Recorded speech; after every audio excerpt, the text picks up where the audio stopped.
देखो, बजट दिल्ली के कागजों में उनको ठीक लगता होगा, लेकिन ग्रामीण पृष्ठभूमि पे ठीक नहीं है।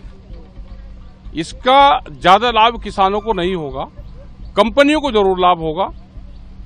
जो ऑर्गेनिक और नेचुरल फार्मिंग की बात करिए, वो भी कोई न कोई एनजीओ, कंपनी, कोई संस्था वो इसको लेगी और वो कहेगी कि हम इतने किसानों को खेती करने सिखाएंगे ऑर्गेनिक।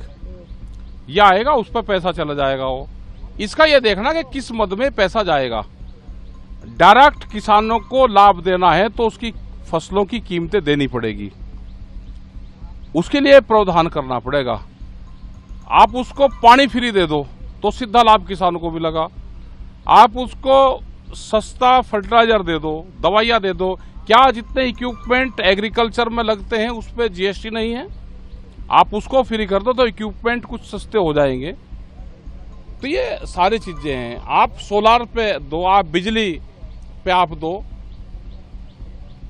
एग्रीकल्चर ग्रामीण, उसमें पूरा जो अगर भूमिहीन किसान है वो भी एग्रीकल्चर में ही आता है।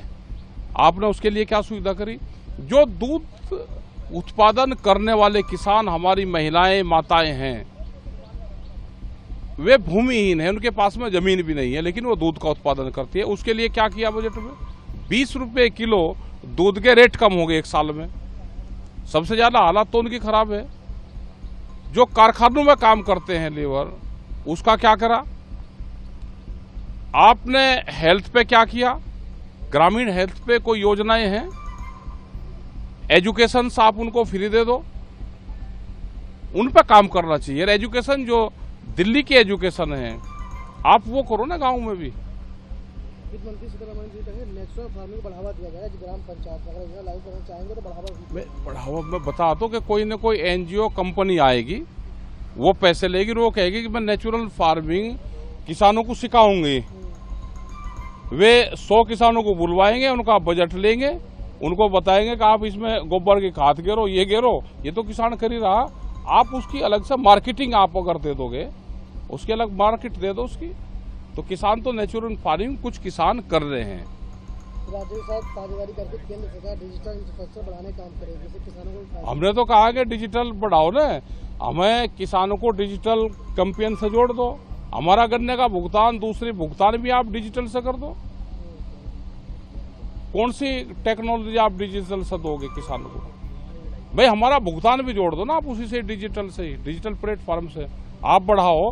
प्रधानमंत्री का पायलट प्रोजेक्ट है डिजिटल कैंपेन, आप बढ़ा दो। हमारा गन्ने का फसल तो 1 साल में आती है, आ रही फसल 1-1.5 साल में, और भुगतान उसका होता है वो भी 12 महीने में, 8 महीने में। अभी कुछ फैक्ट्रियों का भुगतान जो गन्ने का है वो नवंबर दिसंबर का हुआ। कृषि और जुड़े सेक्टरों को 1.52 लाख रुपए का प्रावधान दिया गया, ये कारगर साबित होगा। अब कृषि में बहुत से सेक्टर आएंगे, आप कौन से सेक्टर में कितना फंड दोगे? आप कल तो ये भी कहोगे कि पुलिस को हमने इतना फंड दे दिया, उसकी तनख्वाह दे रहे हैं हम। ये जो सेक्टरों में पैसे देने की बात करी, इसको डिफाइन करना पड़ेगा कि किस सेक्टर में कितना जा रहा है और वो कहाँ लग रहा है। आप भाव देने की बात नहीं करते, सारी बात करते हो भाई एमएसपी गारंटी कानून दे दो। आप ये तो कहो कि हम सब फसलें हम खरीद देंगे, उसका नुकसान होगा तो हम भरपाई सरकार करेगी, उसकी कुछ नहीं कर रही। अभी बाढ़ आई, पूरा हमारा उत्तर प्रदेश और बिहार, बहुत हिस्से बाढ़ से प्रभावित हुए। क्या उन किसानों को लाभ मिल रहा है? नुकसान की कोई भरपाई हो रही है? वो नहीं हो पा रही है। सरकार 32 फसलों के लिए 109 किस्में की लॉन्च करेगी, नई किस्में लेकर आ रही। जिस तरह से क्लाइमेट चेंज हो रहा है, वो उनका ठीक है कि उस तरह की फसलें सरकारें लेकर आ रही है, लेकिन उसमें जेनेटिकली मॉडिफाइड सीड नहीं होने चाहिए, जीएम सीड उसमें नहीं होने चाहिए। फसलें तो हमारे वैज्ञानिक है, जो रिसर्च सेंटर हैं, क्या उसको फंड लोकेट किया है? उस पर कितना फंड जाएगा? उसके धीरे धीरे फंड काट रहे हैं ये सारे। क्या बाहर से किस्म लेके यहाँ पे आएंगे? क्या वे हार्मफुल तो नहीं है? क्या वे मानव शरीर के लिए हानिकारक तो नहीं है? तो इन सब चीजों पे ध्यान हमको करना पड़ेगा।